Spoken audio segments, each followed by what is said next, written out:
capable of, and the interactions of how those who live in heaven above, the Father and his angels, how they view this rebellious angel Azazel. And so here in Apocalypse of Abraham, chapter 14, verses 1 through 14, it says, "The angel said to me, know that from henceforth the Eternal One has chosen you."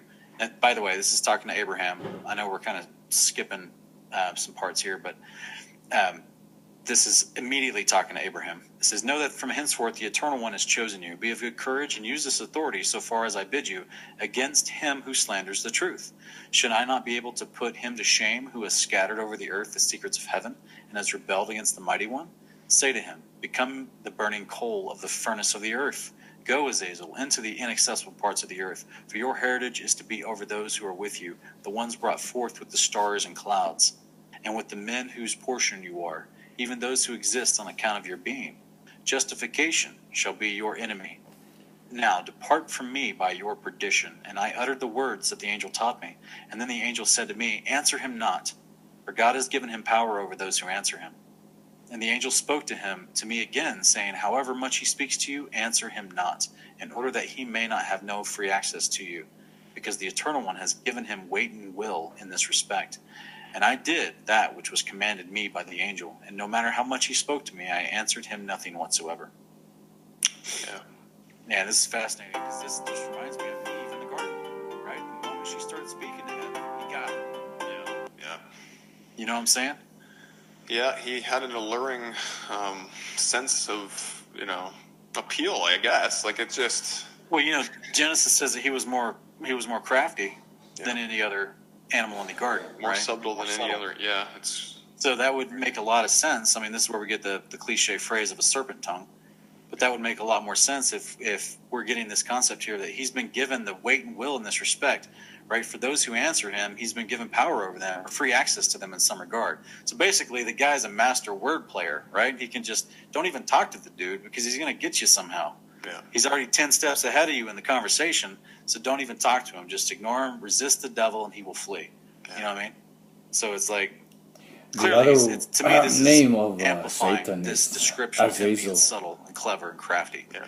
Now, Well, which I mean, we see that in the last chapter, right, Sean, where we see him really trying to scare Abraham about this experience that he's about to have by going up to the Father, right? And you're gonna die on your way up. Come on, like you don't belong up there, and really trying to instill this fear, right? Trying to use this logic of you're a man, you can't go above the firmament, you're gonna die, right? Like don't believe these guys that are here with you. They're the ones that are gonna trick you, right? So he's just trying to always like subtly instill the fear or change the script a little bit, which we've theorized that that's what he is. He's the ultimate lawyer, right? The bad one, Yeah. Yeah, he's serpent-tongued, and devil-tongued is definitely appropriate there. But now let's actually look at some of the interaction real quick as he tries to tempt Jesus, because we see some of that type of behavior right here in Matthew chapter 4. All right, Sean, I'll read that one. I got it here. Okay. Matthew 4, 1-11 says, "Then Jesus was led up by the Spirit into the wilderness to be tempted by the devil. And after he had fasted 40 days and 40 nights, he then became hungry.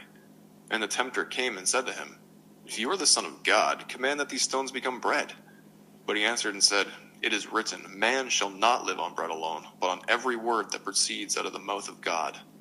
Then the devil took him into the holy city, and had him stand on the pinnacle of the temple, and said to him, 'If you are the Son of God, throw yourself down. For it is written, he will command his angels concerning you, and on their hands they will bear you up, so that you will not strike your foot against a stone.' Jesus said to him, 'On the other hand, it is written, you shall not put the Lord your God to the test.' Again the devil took him to a very high mountain, and showed him all the kingdoms of the world and their glory. And he said to him, 'All these things I will give you, if you just fall down and worship me.' Then Jesus said to him, 'Go, Satan, for it is written, you shall worship the Lord your God and serve him only.' Then the devil left him, and behold, angels came and began to minister to him." This is the the demolition job of the enemy. So right in the temptation of Jesus in round number 2, you will see the scripture wars, because Satan actually knows a little bit of scripture.